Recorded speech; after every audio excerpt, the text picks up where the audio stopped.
ब्रह्मर्षि वशिष्ठ जी से कहा कि आपने जो आधा पल सत्संग का फल दिया है उस बल से उठाइए पृथ्वी को, फिर मैं इंसाफ करूंगा। तो उस आधा पल सत्संग के फल को उसमें उन्होंने लगाया, पृथ्वी अधर में आकर लटक गई, शेषनाग जी का सिर हल्का हो गया। विश्वामित्र ने कहा कि अब तो सिर हल्का हुआ, अब कहिए आप कौन विशेष है।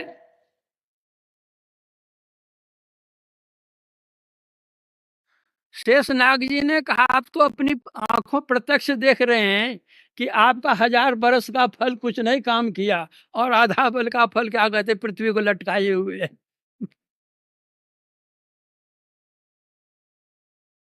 तो कौन विशेष कौन कम, सो समझ लीजिए। तो यह सत्संग क्या है, वही तुलसीदास जी कहते हैं, तात स्वर्ग अपवर्ग सुख धरिय तुला एक अंग, तूल न ताहि सकल मिली जो सुख लो सत्संग। यह हमारे सत्संगी लोगों के मन में कुछ ऐसा भी हुआ होगा, जो पुराने सत्संगी हैं, कि भक्ति करने से मुक्ति मिलती है और मुक्ति का भी फल दे दिया उसी में, तब भी नहीं हुआ तो भक्ति करने से क्या होगा। यहां जो अपवर्ग सुख कहा गया है, मुक्ति 5 प्रकार की होती है। सालोक्य मुक्ति, सारूप्य मुक्ति, सामीप्य मुक्ति और सायुज्य मुक्ति, और एक है कैवल्य मुक्ति। यहां जिस मुक्ति के लिए कहा गया है, मुक्ति फल के लिए, वहां इन 4 मुक्तियों के लिए कहा गया है। और ये चारों मुक्ति जो मिलती है शरीर छूटने के बाद मिलती है, और 5वीं मुक्ति जो है वह जीवन काल में ही मिलती है। इन 4 प्रकार की मुक्तियों का इसके साथ, कैवल्य मुक्ति के साथ मेल नहीं मिलाया गया है। यहां बतलाया गया है कि पिंड पातेन जा मुक्ति सा मुक्तिर न तुम मन्यते। शरीर छूटने के बाद जो मुक्ति मिलती है वास्तव में वह मुक्ति नहीं है। जैसे शरीर छूटा, जिस देव की या जिस इष्ट की हम उपासना करते हैं उस लोक में जाकर के हम रह गए, यह सालोक्य मुक्ति है। जैसे राम रावण के युद्ध में जितने राक्षस भगवान राम के हाथ से मारे गए थे, सबके सब बैकुंठ चले गए, मुक्ति मिल गई यहां से। तो बैकुंठ का कितना बड़ा स्थान है, कहीं जाकर के वे लोग रह गए।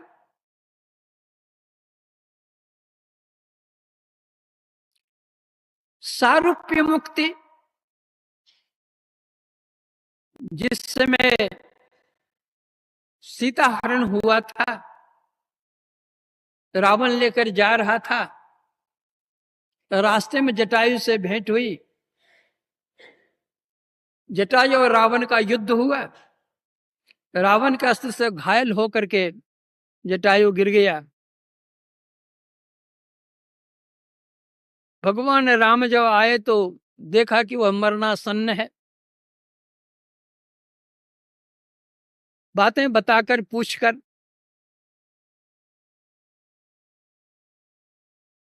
उनको भी बैकुंठ भेज दिया, मुक्ति धाम भेज दिया, और कह दिया कि सीता हरण तात जन कहु पिता सन जाय, जो मैं राम तो कुल सहित कहीं दसानन जाए।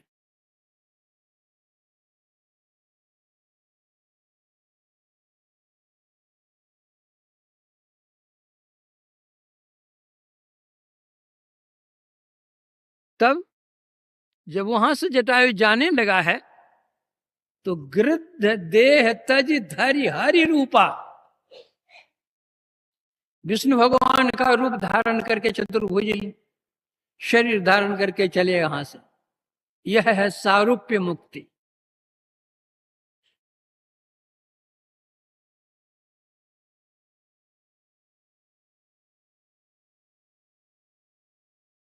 सामीप्य मुक्ति, जहां पर हमारे इष्ट हैं उनके निकट हम भी हैं, उनका भी शरीर है, हमारा भी शरीर है, शरीर छूटा नहीं है। यह है सामीप्य मुक्ति। विष्णु भगवान के दरबार में ही जय और विजय रहता था। जिसको श्राप दिया गया था तो वही रावण और कंस हुआ था।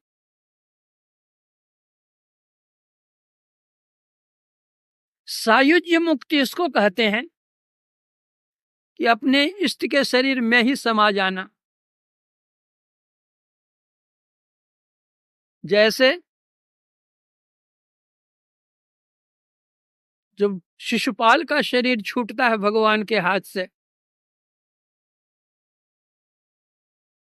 तो उसकी जो ज्योति थी वो भगवान कृष्ण में समा जाती है। कुंभकर्ण का जब शरीर छूटता है भगवान के से, तो उसकी ज्योति भगवान राम में समा जाती है। यह है सायुज्य।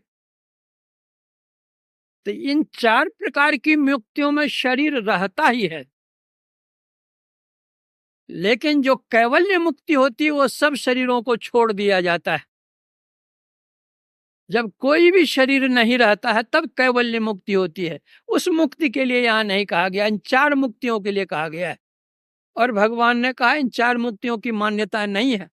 सा मुक्तिर न तो मन्यते, उसकी मान्यता नहीं है। यं कैवल्य मुक्तिस्तु केनोपायन सिद्ध्यति, जो अंत साधना करते हैं, अंत साधना करके अंतर ज्योति लाभ करते हैं, अंतर्नाद लाभ करते हैं, और नाद से भी वे परे चले जाते हैं, निशब्दम परमम पदम। वह जो मुक्ति मिलती है असल में वही मुक्ति है। वहां कोई शरीर नहीं रह जाता। असल मुक्ति यह मुक्ति है। तो सत्संग से जो तुलना की गई है स्वर्ग और मुक्ति की, उन चार मुक्तियों के लिए, उन 7 स्वर्गों के लिए। सत्संग, सत और संग, ये 2 शब्द। वह सत्य क्या है?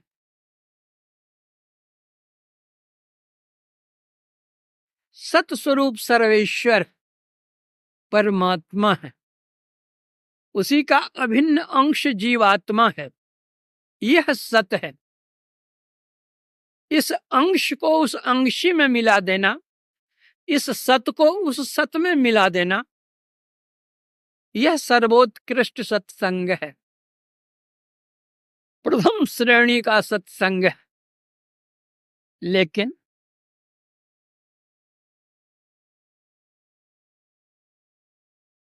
उसके पूर्व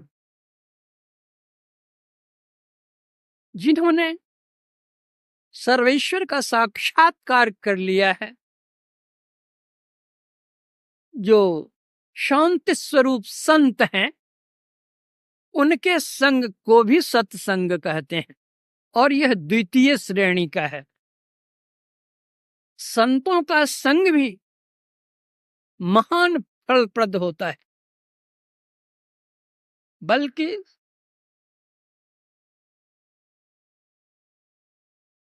संत कबीर साहब कहते हैं, परम पुरुष की आरसी संतों की ही देह, लखा जो चाहे अलख को इन्हीं में लख ले। जिस तरह से आईने में हम लोग अपना चेहरा देखते हैं, तो संत कबीर साहब कहते हैं संतों का जो शरीर है वह परम पुरुष की आरसी है, आईना है। परम पुरुष को देखने का, अपने चेहरा को देखने का है आईना हमारे सामने में। उसी तरह परम पुरुष परमात्मा को देखने का जो आईना है वह संतों का शरीर है। संतों में देखो, संत कैसे होते हैं? केवल बाल बढ़ा लेने से, या बाल मुड़ा लेने से, या गैरिक वस्त्र धारण करने से, या घर बार छोड़ देने से? संत की यह परिभाषा नहीं है। संत किनको कहते हैं?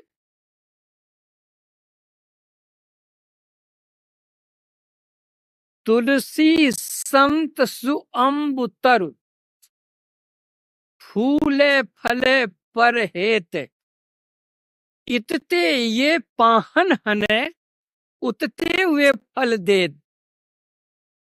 जो संत होते हैं वे आम के पेड़ के समान होते हैं। व्यक्ति इधर से ढेला मारता है, पत्थर मारता है, लाठी मारता है वृक्ष में, इधर से तो ये पत्थर मारता है, लेकिन उधर से वह देता है क्या है? मीठा फल, आम देता है। मार खा करके भी फल देते हैं, मीठा फल देते हैं। तो जो संत लोग होते हैं वे सहना जानते हैं, कहना नहीं जानते हैं, लड़ना नहीं जानते हैं। कहने वाले बड़े नहीं होते हैं, सहने वाले बड़े होते हैं। ईसा मसीह पर झूठा इल्जाम लगा उन लोग क्रास पर लटका दिया, लटक गए, कोई बात नहीं। भगवान बुद्ध थे, जब उनका यश सौरभ फैलने लग गया संसार में, तो उनसे जो द्वेष रखने वाले लोग थे उनकी निंदा शुरू की।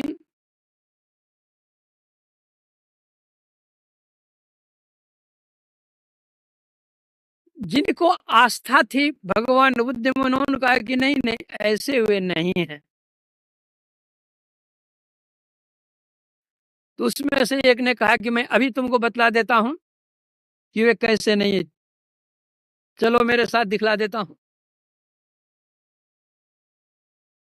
भगवान बुद्ध जहां बैठे थे, दूर से ही उन्होंने गालियां शुरू की। भगवान बुद्ध सुनते रहे, सुनते रहे, सुनते रहे। जब नजदीक में वह आदमी आया तो भगवान बुद्ध कहते आओ मित्र बैठो। तो फिर भी गालियों को बौछार कि कौन तुम्हारा मित्र है, तुम ऐसा है वैसा, अमुक टमुक। बोलते बोलते फिर वह चुप हुआ। तो फिर बड़े आदर से भगवान बुद्ध कहते हैं कि मित्र आओ बैठो। फिर भी वही गालियों को बौछार। फिर चुप हुए तो भगवान बुद्ध ने बड़े आदर से अपने पास में बिठाया और कहा मित्र एक बात बतलाओ, कोई व्यक्ति कुछ संदेश लेकर किसी गृहपति के यहां जाए और वह गृहपति यदि उस संदेश को स्वीकार नहीं करे तो अतिथि क्या करेगा? उस संदेश को क्या करेगा? अपना घर ले जाएगा और क्या करेगा? कहा तुमने मेरे लिए जितने संदेश लाए मैंने एक भी नहीं लिया।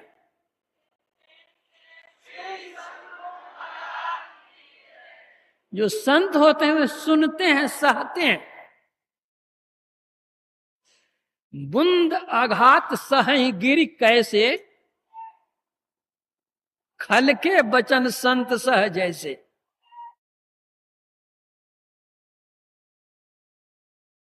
गुरु नानक देव जी महाराज कहते हैं, साधो मन का मान त्यागो।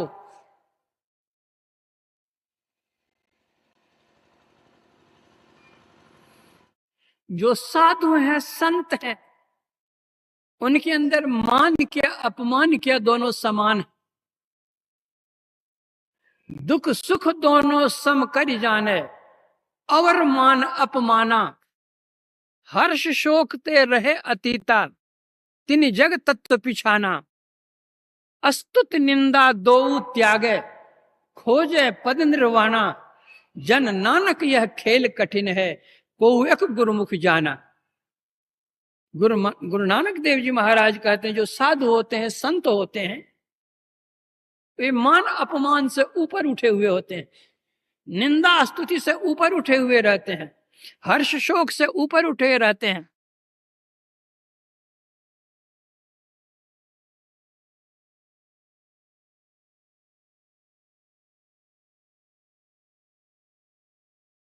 भगवान कहते हैं, सब ही मान प्रद आप अमानी, भरत प्राण सम सो मोहि प्राणी। कि भरत जो दूसरे को मान देता है, स्वयं अमानी होकर के रहता है, वह मेरे प्राण के प्रिय समान प्रिय है। मान खोजने पर मिलता नहीं है, मान तो स्वयं मिलता है। उस योग्य हम होंगे, पात्रता हम में होगी, मान तो स्वयं आएगा। मान क्या है? बल्कि मान के लिए तो संतों ने कहा है कि मान मणि को यूं तजस तेली पिनारे। आजकल तो खल्ली की भी कीमत हो गई है, लेकिन कबीर साहब उस जमाने में थे जब लोग तेल ले लेते थे, खल्ली को फेंक देते थे। तो कबीर साहब कहते हैं, मान मणि को यूं तजे जस तेली पिनारे। तो गुरु नानक देवी कहते हैं, मन का मान त्यागो।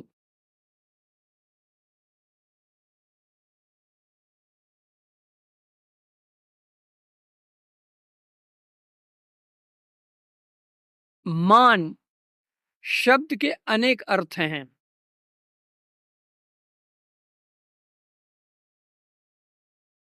और जब हम देखते हैं कि जैसे हम हैं वैसे वो हैं, सम है दोनों, तो हम करने लग जाते हैं सम्मान। और जब हम देखते हैं कि हमसे ये बेसी हैं और हम इनसे कम हैं, तो उनके साथ तो हम पूज लगा देते हैं, अपने साथ यज लगा लेते हैं। अर्थात उनको हम पूजमान बना देते हैं और अपने को यजमान बन जाते हैं। यह है मान। तो गुरु नानक देव जी महाराज, मन का मान त्यागो, छोड़ो। जो संत होते हैं, मान करो तो ठीक है, ठीक है, अपमान करो तो ठीक, उनके लिए लाभ हानि करो। उनका कोई अपना एक परिवार छोटा सा नहीं होता है, संतों का परिवार विश्व होता है, वसुधैव कुटुंबकम होता है।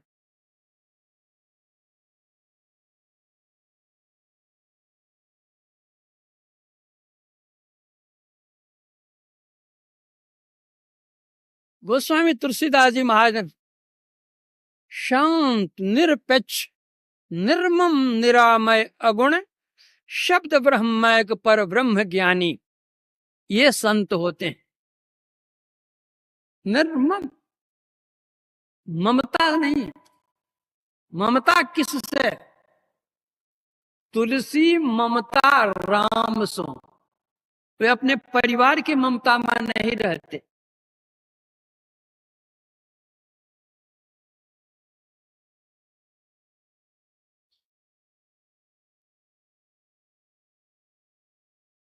संत कबीर साहब ने कहा, अबधू माया तजी न जाई, घर को तज के मठिया कीना, नारी तज के चेरी, और बेटा तज के चेला कीना तो हुमती माया घेरी। ये संत नहीं होते। अपने घर को तो छोड़ दिया लेकिन मठिया बनाने में लग गए। अपनी पत्नी को तो छोड़ दिया लेकिन चेली को नहीं छोड़ सकते हैं। अपने बेटा को तो छोड़ दिया लेकिन चेला को नहीं छोड़ सकते। जो चेला पढ़ेगा, दिन को कहो रात, रात को कहो दिन, तो कहने के लिए करने को तैयार है। ऐसे संत नहीं होते।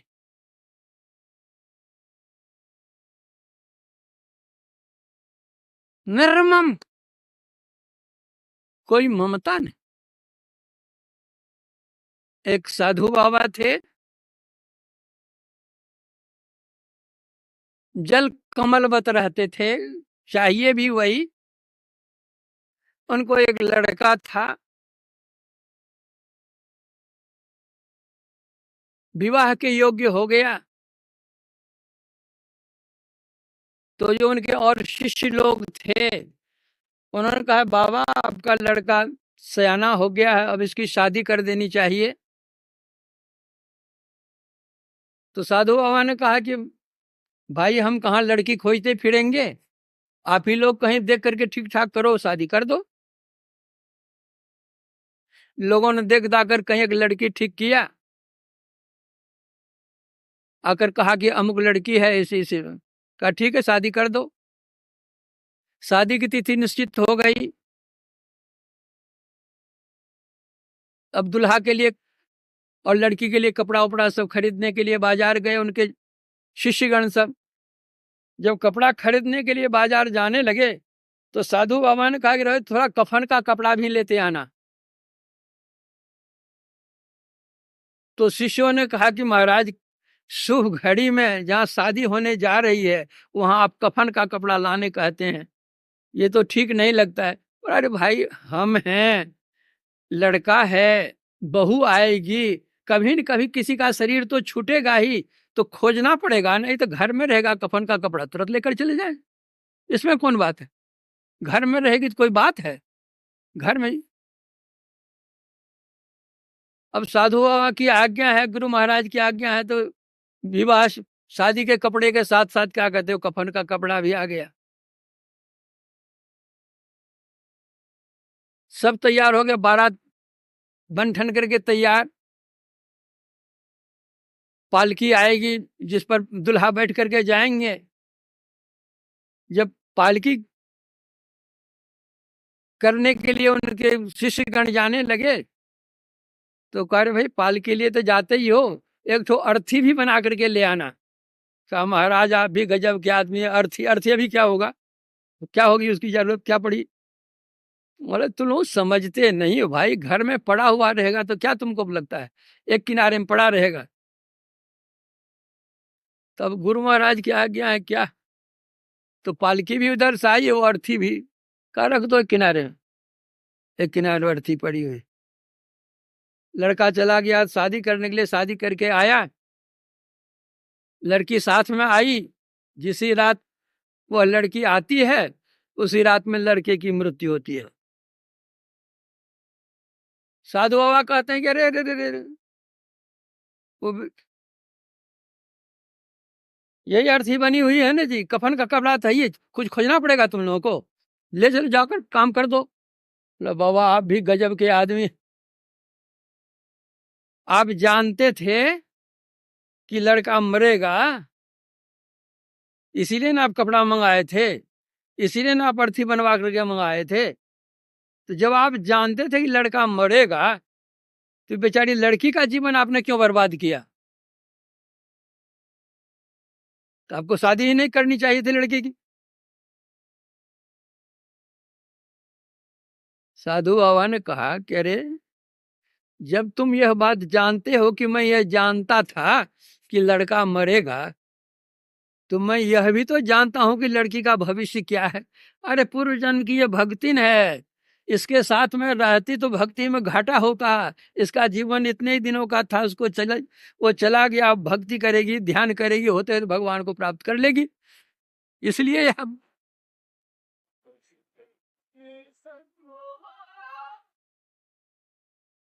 तो जो संत होते हैं, तुलसी ममता राम सो, परिवार से नहीं, राम सो ममता, और संसार से समता सब संसार, राग न, रोष न, दोष दुख। ऐसे जो दास होते हैं, भक्त होते हैं, संत होते हैं, दास भये भव पार, वही संसार सागर को पार करते हैं। तो ऐसे संत का जो संग होता है, यह भी बड़ा भाग्य होता है। इसीलिए भगवान राम ने कहा कि बड़े भाग पाइये सत्संगा, बिन प्रयास होय भव भंगा। तो जो बड़ भागी होते हैं, उनको ऐसे संतों के संग मिलते हैं, सानिध्य मिलता है। लेकिन ऐसे संतों का संग भी दुर्लभ है। सत्संगति दुर्लभ संसारा, निमिष दंड भरी एकौ बारा। तब अगर ऐसे संत मिल भी जाएं, तो हमारे पास कोई मीटर नहीं है, हमारे पास वह दृष्टि नहीं है कि हम उन संत को पहचान सकें और उनसे जो लाभ लेना चाहिए ले सकें। हमारे गुरु महाराज थे, इतने बड़े महान संत थे,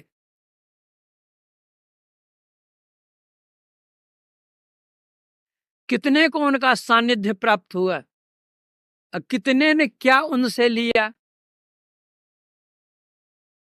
हम लोग क्या ले सके उनसे? देने के लिए तो सब कुछ खोल दिए। सतगुरु सब कुछ दीन, देत कछु ना रहो, हम ही अभागिन नारी, सुख तज दुख ले हो।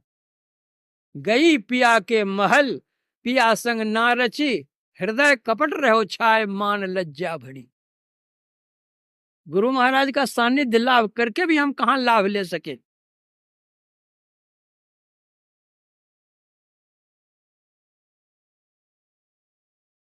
गंगा जी की धारा बहती है, गंगा जी किसी को नहीं कहती कि तुमको 1 किलो जल दूंगी, कि तुमको 1 क्विंटल जल दूंगी, कि तुमको इतने 1 टन जल दूंगी। जितना बड़ा पात्र हमारे पास है, गंगा जी से उतना जल हम ले आते हैं। उसी तरह गुरु कृपा तो प्रवाहित होती रह रही है, धारा बह रही है, तब भी बहती थी, अब भी बह रही है। लेकिन पात्र हमारे पास जितना बड़ा होगा उतना ही तो हम लेंगे, बेसी कहाँ से ले सकेंगे, अटेगा कहाँ से।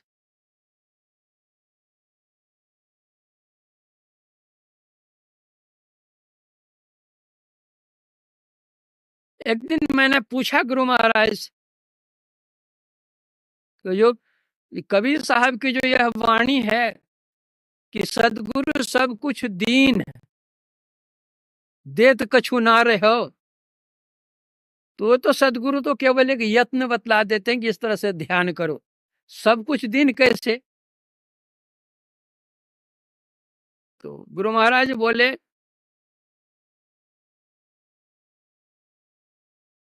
कि कोई अपने खजाने की चाबी अगर आपको दे दे, तो खजाना का सब आपको मिल गया कि बाकी रह गया? सब मिल गया, जब चाबी दे दी तो जब चाहे ले लेंगे हम। तो उसी तरह परमात्मा को पाने की चाबी तो दे दी गई है, परमा है तो खजाना है, अब खोलिए और लीजिए।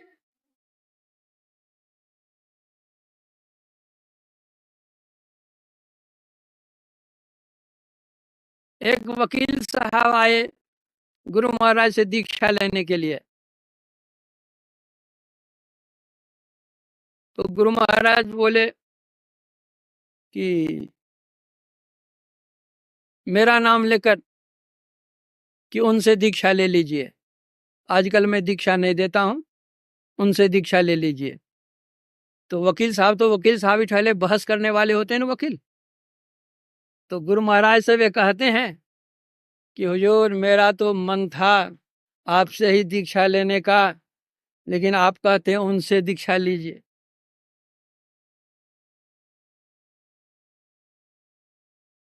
गुरु महाराज कहते हैं कि हमारी अलमारी है, अलमारी में रुपये रखे हुए हैं और आपको रुपये की जरूरत पड़ी, आपने मुझसे कहा तो मैंने अमुक को कहा कि अलमारी से रुपया इतना निकाल कर इसको दे दीजिए, तो रुपया वो दिया कि हम दिए?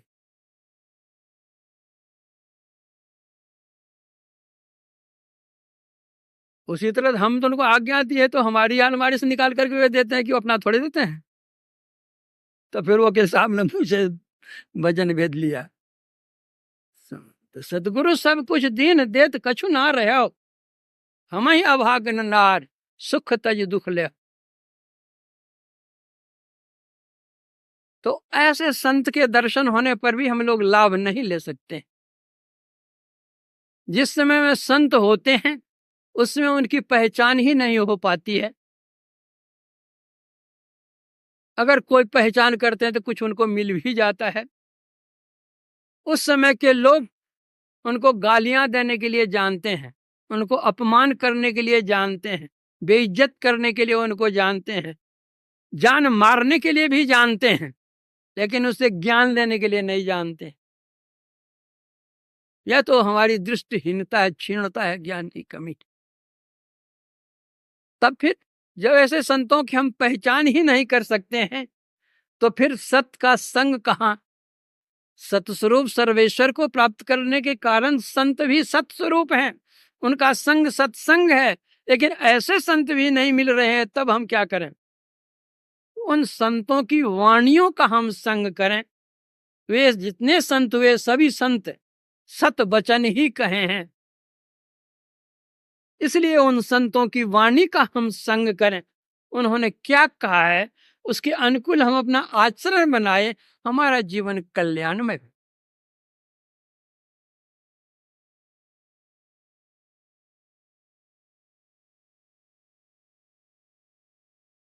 जो कोई जाय मिले उन सुनर, होय पवित्र लगे हरि रंगा। दोष कलंक सबे मिट जाए, जो नीच हो जाए सो होय उतंका। जो को नीर मलिन महाअति, गंग मिले होई जात है गंगा। सुंदर शुद्ध करे तत्काल, जो है जग माहि बड़ो सत्संगा। जिस नदी का जल समुद्र गंगा जी में जाकर के मिल जाता है वह पवित्र हो जाता है, वह भी गंगा जल ही हो जाता है। उस तरह जो सत्संग में जाते हैं, संतों का संग करते हैं, उनकी वाणी का आचरण करते हैं, कहे हुए का अनुसरण करते हैं, एक दिन वे भी संत हो जाते हैं। इसीलिए तो कहा गया पारस और संत में यही अंतरो जान, वह लोहा सोना करे वह कर ले आप समान। संत और पारस में अंतर क्या है? पारस यह है कि जो पारस है वह लोहे को सोना बना सकता है, लेकिन पारस नहीं बना सकता है। किंतु जो संत लोग होते हैं उनका जो सानिध्य करते हैं, अनुगामी होते हैं, वे भी वही बन जाते हैं।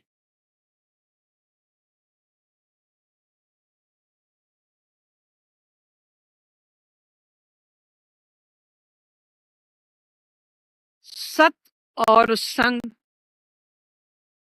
सत और असत, ये दोनों सापेक्ष शब्द हैं।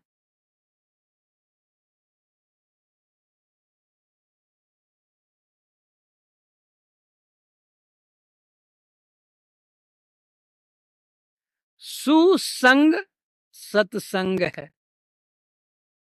यह करने के लिए सब कोई कहते हैं, सभी संत कहते हैं लेकिन कुसंग करने के लिए कोई नहीं कहते। कुसंग से हानि होती है। गोसाई तुलसीदास जी महाराज कहते हैं,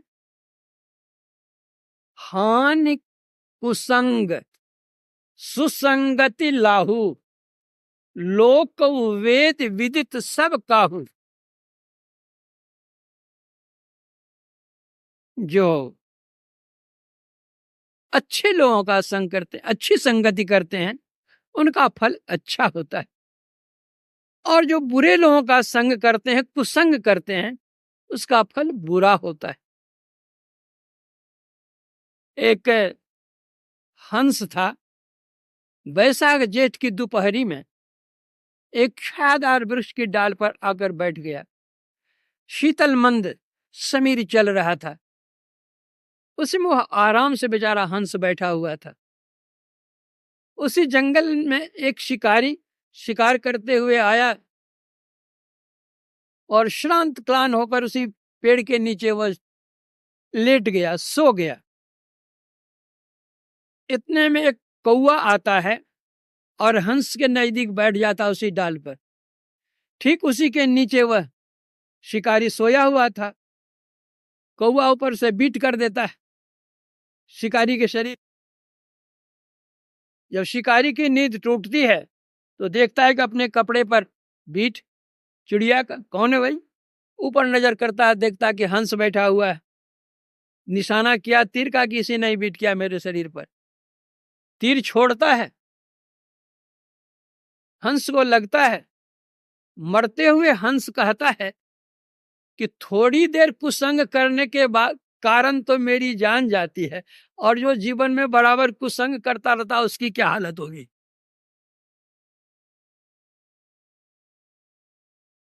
इसलिए सत्संग से लाभ होता है और कुसंग से हानि होती है।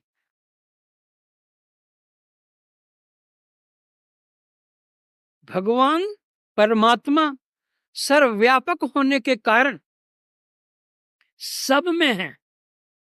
वे बाघ में भी रहते हैं और गाय में भी रहते हैं। वे दुर्जन में भी रहते हैं और सज्जन में भी रहते हैं। तो बाघ का संग कीजिए जरा जाकर के, कैसा लगता है देख लीजिए। तो जब बाघ का संग करेंगे तो आपकी जान जाएगी, और जब गाय का संग करेंगे तो वहां दूध मिलेगा, अमृतोपम दूध।